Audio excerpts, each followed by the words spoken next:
Hello साथियों। चलिए आज हम लोग क्लास 10th के दो चर में रैखिक समीकरण युग्म का हल करने का प्रतिस्थापन विधि सीखते हैं। प्रतिस्थापन विधि में हमको दो समीकरण दिया गया होता है। चलिए मान के चलते हैं कि एक समीकरण है हमारा कुछ ये और दूसरा समीकरण है हमारा ये। समीकरण नंबर 1 और समीकरण नंबर 2 आपको गिवन होगा। हमें दो समीकरण ही क्यों गिवन होगा? क्योंकि हमारे चैप्टर का ही नाम है दो चर में रैखिक समीकरण युग्म।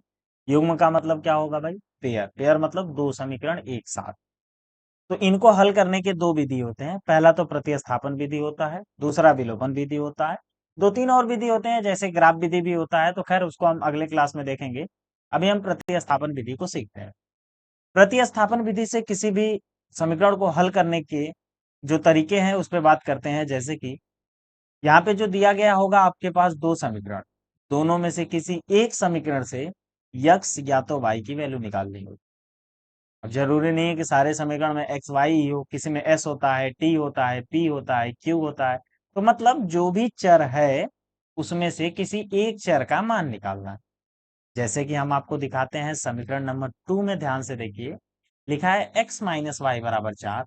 यदि इसको हम लिखें x बराबर 4 प्लस वाई, तो इसको अच्छे से पढ़िए। x बराबर 4 प्लस वाई मतलब x का मान है जो कि 4 प्लस वाई है। x का मान क्या है? 4 प्लस वाई। अब ये जो x का मान है ये y के पद में है। ये x का मान क्या है? y के पद में है। तो x अभी भी हमारा पूरा आंसर थोड़ी आ गया है, ये तो y के पद में है। लेकिन हाँ, ये काम इसी से होगा हमारा। तो अब ध्यान दीजिएगा, ये जो x का मान निकाले हैं इसे समीकरण 2 से निकाले हैं, तो किस में रखना होगा? समीकरण 1 में। ये पॉइंट आपको याद होना चाहिए। अगर आप समीकरण 2 से निकालते हैं x या y का मान, तो उसे रखना होगा समीकरण 1 में। समीकरण 1 से निकालते हैं तो उसे रखना होगा समीकरण 2 में। जिसमें से निकालेंगे उसमें नहीं रखना है। क्लियर है? आगे चलते हैं। तो चूंकि समीकरण 2 से हमने मान निकाला है, तो हम पुट करेंगे समीकरण 1 में। समीकरण 1 है हमारा x प्लस वाई बराबर 14। x के जगह क्या रख लेंगे? x के जगह हमें रखना है 4 प्लस वाई, और जो पहले का y बराबर 14 था वो एज इट इज उतार लेंगे। एंड देन उसके बाद इसको हल करेंगे। अब चूंकि हमने कोष्टक लगा दिया तो कोष्टक को ओपन करेंगे। कोष्टक के आगे कोई भी माइनस प्लस का चिन्ह नहीं है तो कोई दिक्कत नहीं होगा, एज इट इज उतर जाएगा। ये हो गया 4। वाई प्लस वाई आपका बन जाता है 2y, बराबर में आपका हो जाएगा 14। अब आपको निकालना होगा y का मान। y का मान निकालना है तो y को आपको किसी भी एक साइड में लिखना होगा, या तो बाएं पक्ष में या तो दाएं पक्ष में। इसे हम लोग बाएं पक्ष में लिखते हैं क्योंकि ये पहले से ही बाएं पक्ष में है। अब बाएं पक्ष में इसे लिख लिया, ये 14 हो गया। अब ध्यान रखिएगा, ये है 4। ये 4 कहाँ जाएगा? दाएं पक्ष में। क्यों? क्योंकि इसका मान तो निकालना नहीं था। तो अब इस 4 को जब आप दाएं पक्ष में ले जाएंगे तो थोड़ा चिन्ह पे ध्यान दीजिएगा। चिन्ह पे ध्यान क्या मतलब? इस 4 के आगे साइन है प्लस का। क्यों? कुछ नहीं होता है तो वहां प्लस माना जाता है। तो अब ये 4 को दूसरे साइड में ले जाएंगे तो वो चीज हो जाएगा -4। ठीक है। अब इसको हल करते हैं। ये आपको मिल जाएगा 2y बराबर में 14 -4 बराबर 10। अब आपको अभी भी y का मान नहीं है। क्यों? y 2 के साथ मल्टीप्लाई में है, और जब भी कोई चीज मल्टीप्लाई यानी गुणा में होता है तो वो दूसरे साइड जाके किस में चला जाएगा? भागे में या डिवाइड में। अब ये कट के क्या बन गया? 5। इसका मतलब कि y बराबर 5 ये हमको मिल चुका है। मतलब एक आंसर हमारा मिल गया, y बराबर 5। अभी ध्यान दीजिए, अभी पूरे क्वेश्चन का सॉल्यूशन नहीं हुआ है क्योंकि हमें केवल एक मान मिला है। क्वेश्चन कैसा था? दो चर में था तो दोनों चर का मान मिलना चाहिए, एक चर का मिल चुका है। चलिए आगे चलते हैं, दूसरे चर का मान निकालते हैं। अब यहाँ आप लिखेंगे कि y का मान रखने पर, यहाँ क्या लिखेंगे? y का मान रखने पर। y का मान रख रहे हैं। अच्छा, यहाँ भी ध्यान रखिएगा y का मान किस में रख रहे हैं। आपके पास है समीकरण 1, समीकरण 2, और एक ये जो तीसरा है इसका नाम हमने नहीं कुछ रखा है, लेकिन फिर भी इसे आप समीकरण 3 मानिए, जो आप वैल्यू निकाले थे। तो किस में रखेंगे? किसी में भी रख सकते हैं। ठीक है, जिसमें आपकी इच्छा करे उसमें रखिए। खैर, चूंकि आंसर जल्दी निकालना है तो हम किस में रखेंगे? एक्स वाले वैल्यू में, 3 वाले में, समीकरण 3 में। समीकरण 3 क्या था? एक्स बराबर 4 प्लस में वाई, और वाई का मान क्या था? वाई का मान था 5, तो इसमें रख दीजिए। एक्स बराबर हो जाएगा 4 प्लस 5, यहाँ ब्रैकेट में डाल दीजिएगा, क्योंकि वाई बराबर 5 है। तो इसका मतलब एक्स बराबर क्या हो गया? एक्स बराबर हो गया आपका 9। अब यहाँ देखिए, यहाँ पे आपको मिल चुका है एक्स का मान 9 और वाई का मान 5, और यही दोनों हमारा क्या है? इस समीकरण का हल। चलिए दोस्तों, तो अब हम लोगों का एक एग्जाम्पल इस प्रतिस्थापन विधि से हमने सॉल्व किया है। आइए एक और एग्जाम्पल करते हैं, ताकि आप इसमें अच्छे से आपको ये अच्छे से आ जाए। एग्जाम्पल नंबर 2 हम लोग लगाते हैं। एग्जाम्पल नंबर 2 लेके चलते हैं। जैसे कि हमारे पास एक क्वेश्चन है। क्वेश्चन इस तरीके से है, x-2y बराबर x-2y बराबर 0। ये था समीकरण नंबर 1। और एक गिवन है, वो है 3x प्लस 4y बराबर 20। अब आपके पास यह दो समीकरण गिवन है। करना क्या है? इन दोनों समीकरणों को हल करना है। किस विधि से? प्रतिस्थापन विधि से। कैसे करना है? अभी पीछे बताया था, वही तरीका है।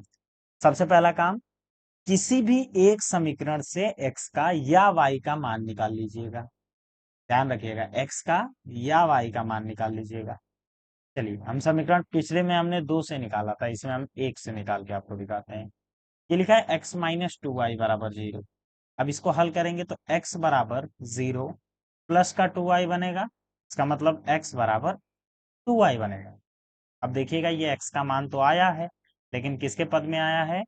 y के पद में आया है। अभी आपको बताया था कि जब भी हम पहला काम करते हैं, पहले स्टेप में रहते हैं, तो हमारा जो मान आता है वो y के पद में आता है। क्लियर है? अगर y भी निकाले होते तो किसके पद में आता?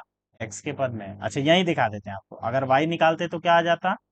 वहीं से अगर y निकालना होता तो y बराबर आता आपका x बटे में 2।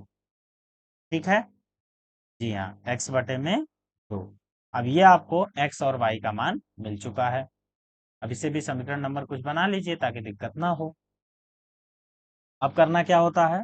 अब आपको करना होता है, जो मान आपने समीकरण 1 से निकाला है उसे समीकरण 2 में रखना है। समीकरण 2 से निकालेंगे तो समीकरण 1 में रखना है। तो चलिए, समीकरण 1 से हमने निकाला था, तो हम किस में पुट करेंगे? समीकरण 2 में। समीकरण 2 है हमारा 3x प्लस 4y बराबर में 20।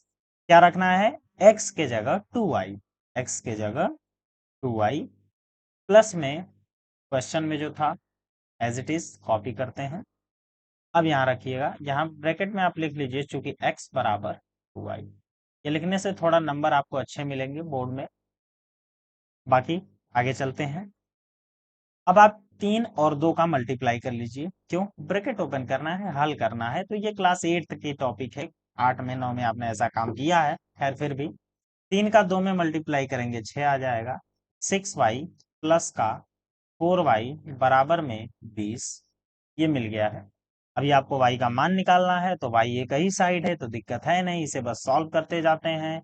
6y प्लस 4y कितना बन जाएगा? 10y बराबर में 20। अब y का मान निकालना है, तो क्या करेंगे? जी हाँ, 10 को किस में? डिवाइड में। 20 बटे में 10 क्या बना? तो y बराबर 20 बटे 10 क्या हो जाएगा? ये आपका 2 हो गया। तो y का मान अब आ चुका है 2। ठीक है? अब यहाँ देखिए, y के मान में कहीं भी x नहीं है। इसका मतलब कि y का पूरा पूरा आंसर मिल चुका है। क्या था? y का मान x के टर्म में, या x का मान y के टर्म में। तो ये अभी पूरा आंसर नहीं था। खैर, अब y का मान मिल चुका है, तो अब किसका निकालना होगा आपको? x का। x कैसे निकलेगा? किसी भी समीकरण में आप y का मान रख दीजिए। समीकरण 1 है, 2 है, 3 है, 4 है, जो भी है, जिसमें रखने का मन करे रख सकते हैं। जैसे कि हम समीकरण 3 में रख रहे हैं, तो लिख लीजिएगा y बराबर 2। समीकरण 3 में रखने पर, ठीक है, समीकरण 3 में हम रख रहे हैं। समीकरण 3 हमारा था x बराबर 2y। तो x बराबर 2 इंटू वाई की जगह हम रख देंगे 2। तो क्या बन जाएगा? x बराबर 4। तो यहाँ लिख लीजिएगा चूंकि y का मान 2 है तो x का मान क्या आ गया हमारा 4 आ गया। अब हमें क्या करना था, वैल्यू निकालना था। x का भी मिल गया, y का भी मिल गया, बस यही था प्रतिस्थापन विधि। धन्यवाद। चलिए अगले क्लास में हम लोग सीखेंगे विलोपन विधि, बहुत ही छोटा सा है, 10-15 मिनट वो भी समझ जाएंगे आप। बाकी अगले एक्सरसाइज को आप लगाइएगा। बाकी मिलते हैं अगले क्लास में। Thank you.